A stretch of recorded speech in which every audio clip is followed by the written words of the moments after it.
Paul's lament. Today, I have really been in 1 Corinthians, and Paul introduces himself in 1 Corinthians in a way that with sight is amazing. And you could hear the pain from Paul. And I'm quite certain that the Creator let Paul know how he was going to be used. And we know that from Peter. Peter is saying, Paul is going to be twisted. He's easily twisted. So they all knew what was going to happen. And imagine that you are Paul and you're a zealot. And Paul is absolutely a zealot. No question about it, he's a zealot. And I honestly probably am too.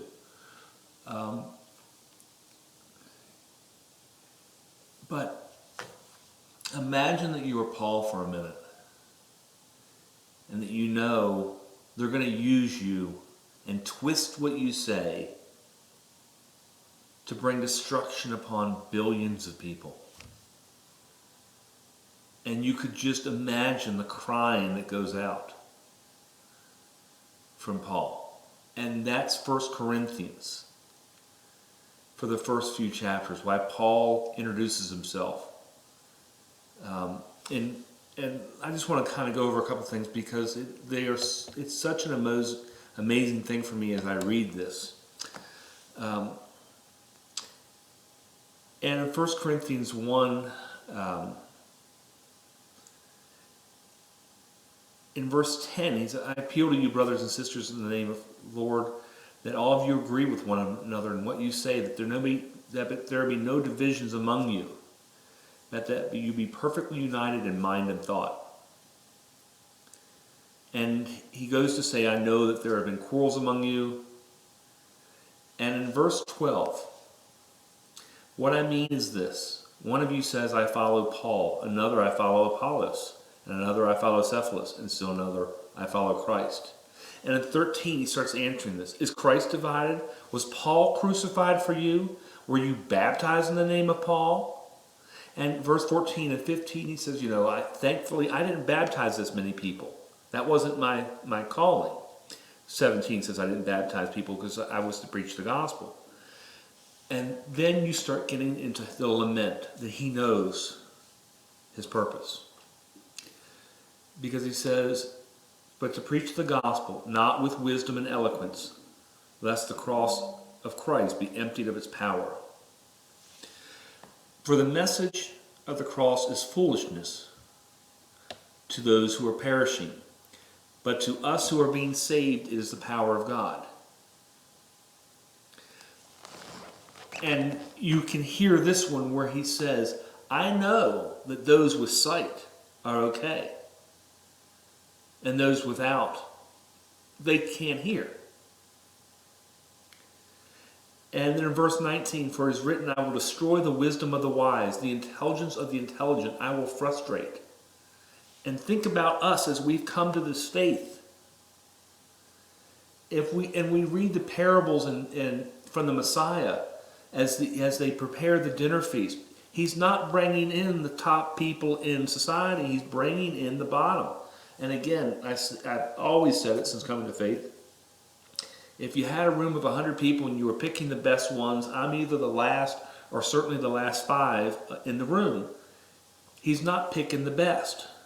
He's picking us. And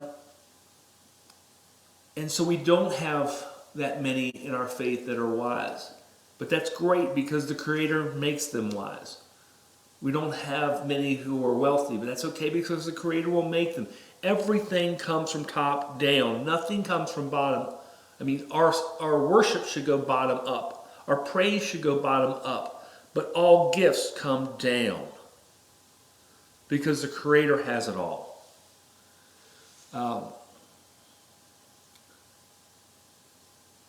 And Paul goes on to talk about,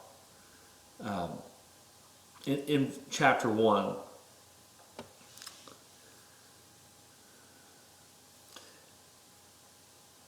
in verse 24, 24 is kind of the setup verse. But to those whom God has called, both Jews and Greeks, Christ the power of God and the wisdom of God. For the foolishness of God is wiser than human wisdom, and the weakness of God is stronger than human strength. Verse 26, brothers and sisters, think of what you were when you were called.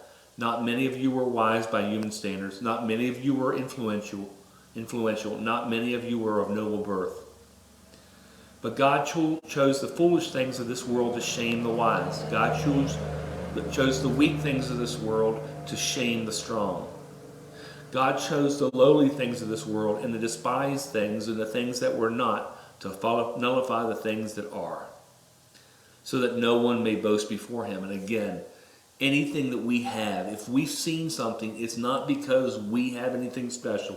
We know it's from sight from the Creator. That's the first and the greatest gift that I've received. I mean, obviously we had life before, but the life we had before was nothing. You know, our life is measured in when He gave us sight.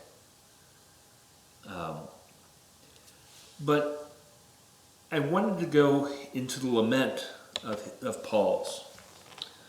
And that's really the point of this. Again, he tells us who we are. The Messiah tells us who we are. So we can't be proud and boastful of who we are. We are nothing without the Creator. And, you know, I know in these videos I've continually said, ask for the Creator's heart. You have to ask for these things from Him, because we don't have it. We'll never have what we need to do this walk. We're never going to have naturally what we need to serve Him the way He wants us to serve Him. It's kind of like, okay, I've called you to be my servant. Now I'm going to give you the gifts to allow you to be my servant. Because if I don't, who and what are you? And so, again, the church has preached prosperity doctrine.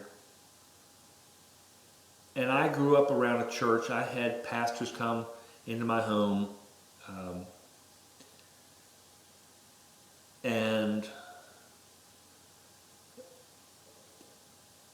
you know, they used to always come in and brag that they got Cadillacs and things like that. And in today's society, we see preachers out there saying, I need a jet plane, I need the biggest house, I need these great luxuries.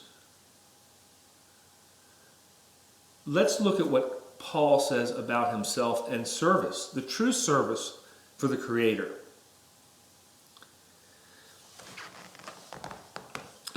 In chapter 4 of 1 Corinthians, and he's talking about the others. Already you have you have all you want. Already you have become rich. You have begun to reign. And that, excuse me, without us. How I wish that you really had begun to reign, so that we may also might reign with you. For it seems to me that God has put us apostles on display at the end of the procession, like those condemned to die in the arena.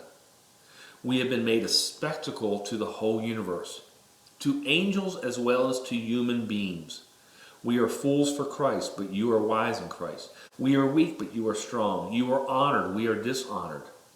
To this very hour we go hungry and thirsty. We are in rags. We are brutally treated. We are homeless. We work hard with our hands. When we are cursed, we bless. When we are persecuted, we endure it.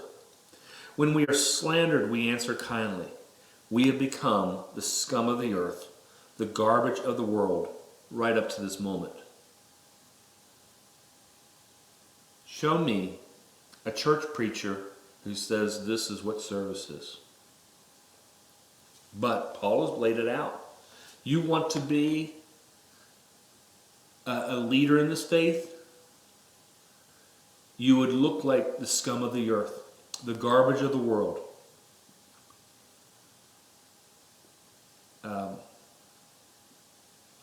It's a lonely service to do it right. And Paul did it right. And imagine the weight of that. But Paul says, I don't even judge myself. The Creator judges me. And he moved forward with what he had. It didn't matter that he was going to be used that way because Paul was a servant. He introduces himself in 1 Corinthians 1 as a servant. And again, you talk about somebody who was just strong and a zealot, that is Paul. The real Paul.